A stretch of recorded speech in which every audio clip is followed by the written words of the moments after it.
So within a week, my dad had to raise money to roof the house, put in some form of windows, and at the same time, in that very week, take all his 4 kids to school. If that's not a Gethsemane experience, my brother, I don't know what it is.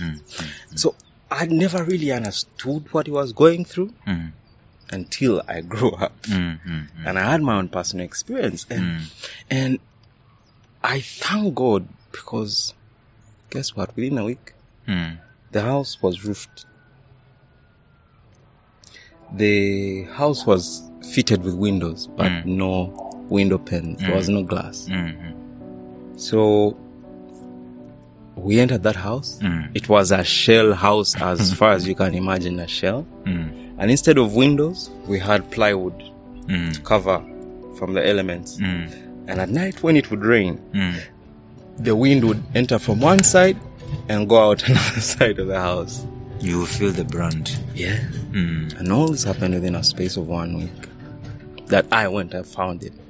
So that look on my dad's face, I asked myself, at that time there were no mobile phones as they have provided. Today you could send a WhatsApp and say, it's like this. So he had given all his years and his youth to this school. Whoa. And now people had been people. And this had happened. Talk about Gethsemane experiences. Your children have to go to school. You've lost your job. You've been sent out of a house. But somehow. So at that moment, for me, all I remember is seeing my dad with his head in his hands. Not in a depressed kind of way. No, but in a what next kind of way. So I asked myself, who was my dad talking to at that time? Exactly. That's what I want to. Because for me, I'm looking at it as a child looking at his father. At that time, it didn't register the stress he was going through. It can't. And even if it does register, you don't know the magnitude. You can't even understand it. It's basically like teaching a 3-year-old pi r squared. Thank you. They can't understand it. So was my father supposed to pull me as his son and say, by the way, this is the thing. I've lost my job. We're going to leave this house. We've called home. We're going to move to the place. No. He didn't explain anything. He didn't give any reasons. But the day for shifting came, we shifted. We moved into the house. It looked normal. Like it just seemed like a transition. Then we transitioned from having bread for breakfast with tea and evening tea to eating milk tea to now eating breakfast only eating bread over weekends. And then my siblings came from boarding school and they were shocked that now instead of evening tea with bread we're now eating sugar canes for evening tea. So we went through this transition, and recently I was we went to visit my father, and I remembered that I went through high school, S2, S3, S4. Studying on a lamp because we had no electricity in our house. And it's something that... And walking to Kakira and back home in time to work on the compound, work in the poultry, fetch 15 jerrycans of water. All this before prayer. I hated fetching water. Well, this is how we became men. So, back to Gethsemane. Jesus says, if it is possible, let it go. But then, sometimes it is not possible for the things that you're suffering to pass because you emerge. So it's like a pupa kind of a thing. Yes. Butterflies coming up. So sometimes the problem is not the problem. The problem is that you feel alone in the problem. The approach towards the problem, the insight. But it's very difficult for you to have insight about this being a transition. In that moment, it's your emotions, it's your feelings, it is that is driving you. No one is speaking louder than anything. I don't know. I'm broke. No one is calling. I'm feeling like this. But you do not see that. For you to be what you need to be in the future, you have to go through what you're going through. The problem is that you're going through it perceiving loneliness. Alone. So Jesus comes back and says to the guys, he finds them and finds them sleeping. Why? Like the things that are taking away your sleep are not taking away your friend's sleep, my brother. Get that? It's okay. Just because you're having problems in your marriage doesn't mean all your friends should now also be sad because you're having problems in your marriage. The Bible says that after the mirth comes sorrow. Yeah. Because no one can feel the sorrow of another man. And the same thing with joy. You get? Your joy is your joy. Your sorrow is your sorrow. I might be around it, but I'm never going to be in it. So if men understand this, then they will select whom they take with them to the mountain. Jesus took the guys to the mountain, but they were there, of course. They were there. The best they could do is sleep. They were there, but the best they could do is sleep. So I'm thinking it's better for them to have been there than for them not to have been there. Yes. Yeah, that's what you're saying. That's what I'm saying. Right. So as in men, and I know this episode. Look at David. Yeah, there you go. David, the Bible says that men were added to him in debt, in distress and discontented. So do you think that was a positive vibe that David was dealing with? No. It was never a positive vibe. He's dealing with men who are in debt. They're running. They're discontented. Himself, excuse me, he had run away to a cave. Yes. Now, remember that part where he came and he found that his wife and his children had been taken away? That's another episode. And then he was cried. He was with men. And then he outcried them. In fact, that's a very beautiful story. Yeah. Because the Bible says that this man, he came and he was broken and he wailed. Yeah. Until there was no strength left. There was no strength. And his men are there looking at him. And then one of them came and said, but you guys, let's take these guys out. Let's take this guy out. Like, if you continue crying, do you know that even the few who are left are going to leave? Think about that. They let him cry for the whole day.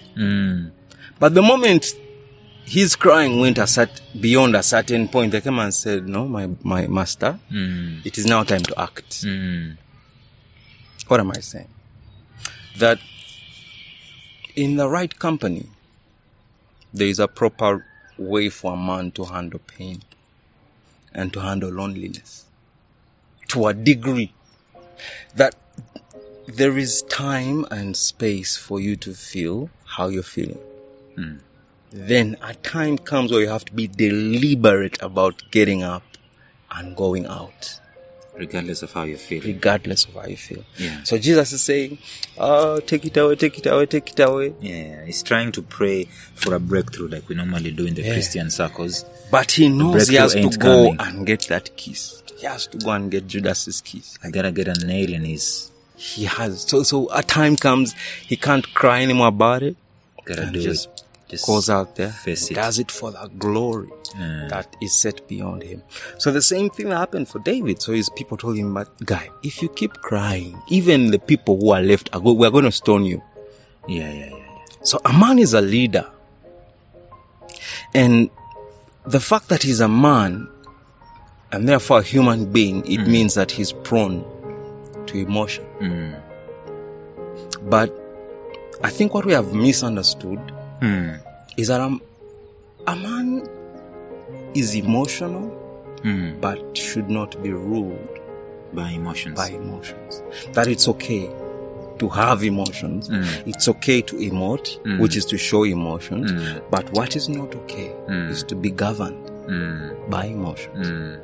That a point comes where you have incapacitated in spite of the emotions. So you cannot be incapacitated by your emotions and so on. But I think that's where your friends come in. I said, even if they are sleeping, for as long as they are there, they awake away. It's time to go, time to pick up, time to pursue, and they go. Now, the problem we are going through as a generation is that people do not even have those few friends there. We have exchanged brotherhood for social. That we can go out, we can drink, we can do social stuff, but we're not necessarily a band of brothers. We're not close. Okay. Yeah. yesterday, power went off at home. My wife is out of town, and power went off at about midnight. And I had no data on my phone. And there's no power, there's no data, and I'm alone in the house. I'm like, okay, this is not something I go through every day. How am I going to go through this? And I went to bed and I slept. There was a time when that would have been a horror movie, when I would have to walk out of the house and go and be somewhere and just walk because I could not face the darkness. Yeah. Okay. Yeah. Now that is what many men are going through. Yeah. That they can't face their own darkness. Yeah. And yet they are alone. Yeah. Even when they are in a crowd. Yeah.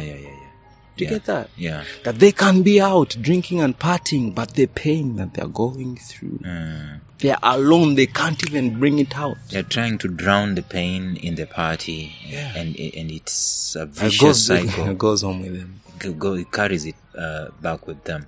It's like the story I had Joel Osteen sharing. Not a funny story, but it illustrates the point. He had a noise in his house, so he kept going to every room to check where the noise is coming from. Goes all the way up to the attic, and the noise is still there. Only to realize that the noise was actually his phone. Someone had changed the ringtone, and it was he was carrying the noise all along in all these rooms that he was going. That's the same thing with a guy who is suffering and trying to use outside forces to drown the suffering, but it's still there. But a band of brothers is important. Even as we are nearing to go to a break, I want us to come back from the break, because this episode, if you realize, we started addressing society. We're not necessarily addressing the men. We're talking about the worth of the man, but we've talked about the man's worth. We've talked to the man a lot all along, even as we've been speaking in these different episodes. But there's a part to play where society comes in, and I want us to deal with that when we come back from the break. We started talking about Kanye West, Tyrese Gibson, and the other guy, I forgot the name. Will Smith. And Will Smith. That when these guys are vulnerable, openly vulnerable, society ridicules them and so on. So when we come back from the break, people cannot even attain a 20th of what these guys have done, have the power to make them feel useless. Can you imagine? Let's come back from the break. So when we come back from the break, let's talk to the society on how to handle our men whenever they're going through stuff and whenever they're crying. Our vision is that through our work, there will be a raising of a movement of godly, solid, covenant men who know themselves, understand their purpose, and are clear about their worth and responsibility to lead the nation's generations, one man to one son, passing on the authentic blueprint of a God kind of man.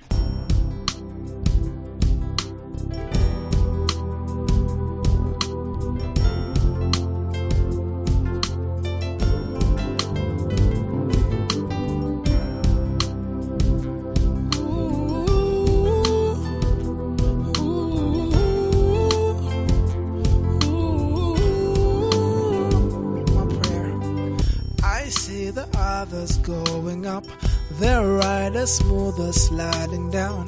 I'm wondering what they did right. They genuinely look satisfied, not a single care in the world, not really think they have it all. I just wanna have more than 1 meal a day, eat my fill and have some food to spare. I just wanna have just a little bit more, not even as much as they do. I bet the rain don't drip on them, and I bet they have new clothes to change. Is it wrong to want just a little bit